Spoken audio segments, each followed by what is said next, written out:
and I'm just sick of seeing him. I know he says he's going to retire. Someone needs to grab that little elf and chuck him across the Potomac. I think that's my new favorite quote.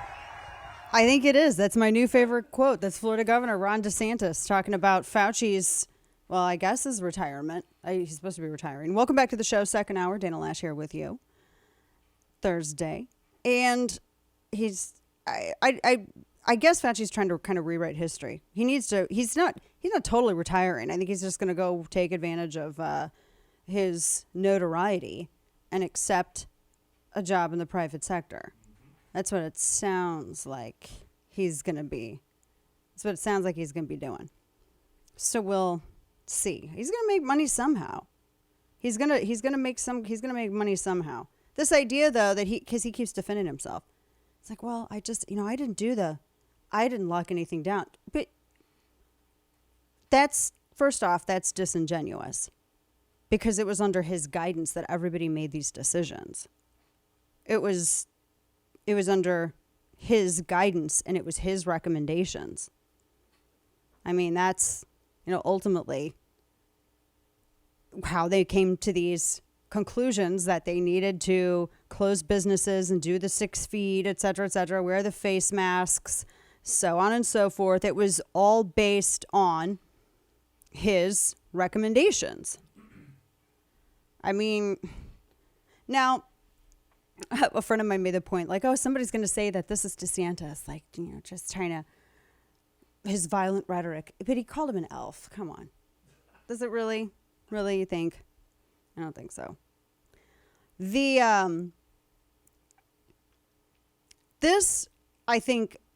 This issue that children going to school, that they weren't really harmed by all of the lockdown. And I think that's what a lot of this reaction is to.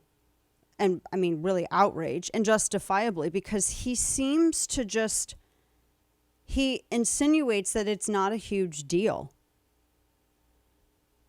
He insinuates, he's like, I didn't shut anything down. I didn't do this. I didn't make any of these decisions. No, but it was his guidance. It was his guidance that did it. It was under his guidance that they had a lot of schools closed, businesses closed.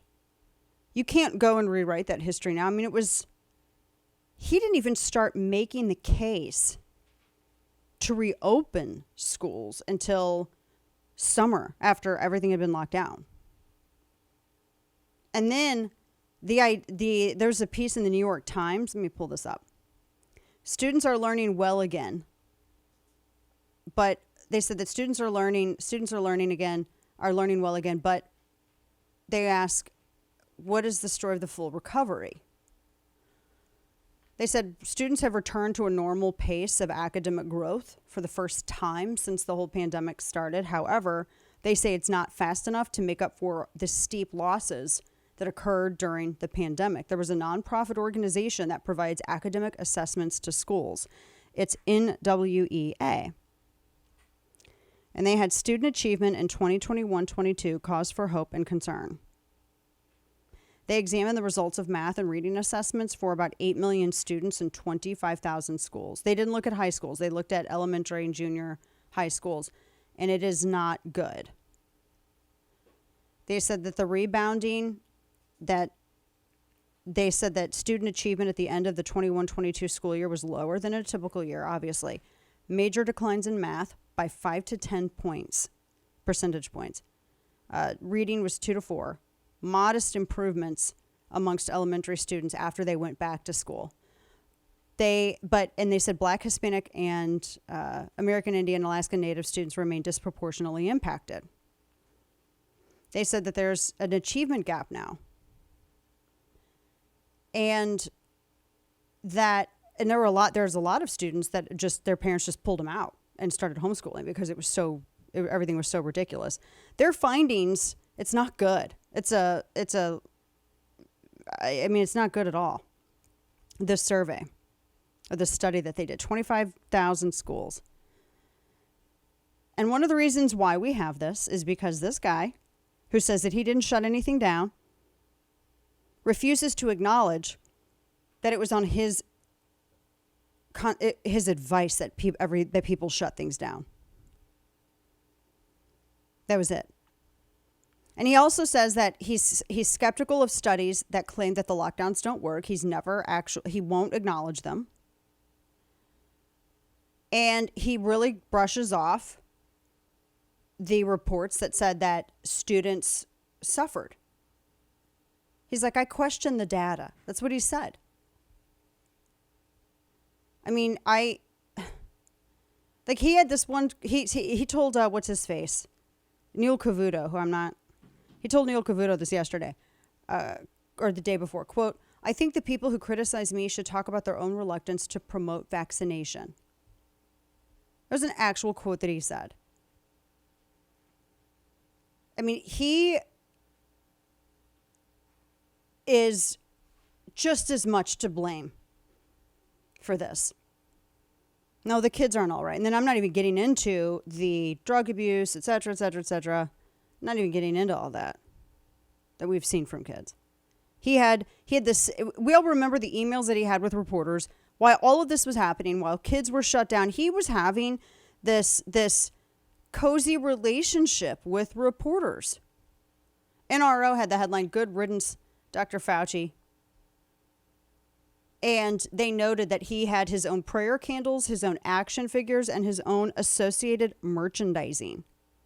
It is as if his worst instincts were unchained.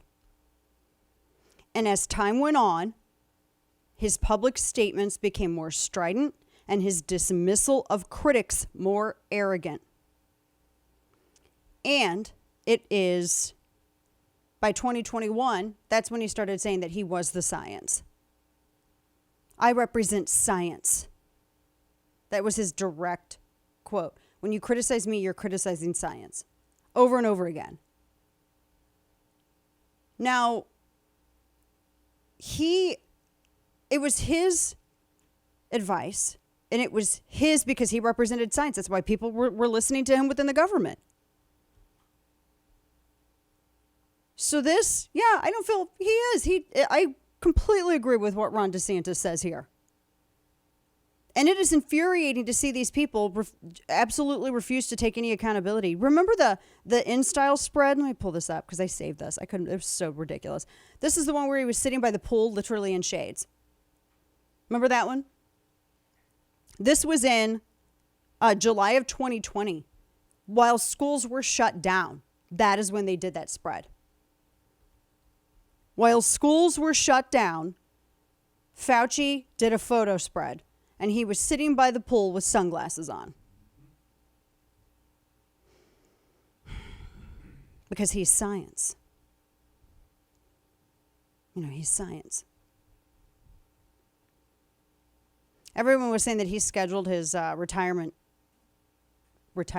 He's leaving his position in December so that if there is a takeover by Republicans, that he won't ever be able to be questioned. I don't agree with that because just because you leave your position in government doesn't mean that you can refuse a subpoena. I mean, he would have to come in. So I don't know if because I was thinking about that. I'm like, actually, he would have to he would have to come in. But his arrogance contributed to why people make fun of him. And he doesn't realize it. You know how sometimes you have like the little nerds that kind of like demand to be ridiculed with their behavior? They really are the bad guys. Just because they're not the stereotypical bully doesn't mean that they're not the bully. That's him. Sitting there if you're watching the simulcast of the radio show, nationally syndicated radio show, that the photo that we're showing, him sitting by the pool, that was done July 2020 when everything was still locked down. People still had to wear their masks. Restaurants, businesses were closed. He literally does. I mean, you want to talk about tone deaf, man. Yeah, I like this quote from DeSantis.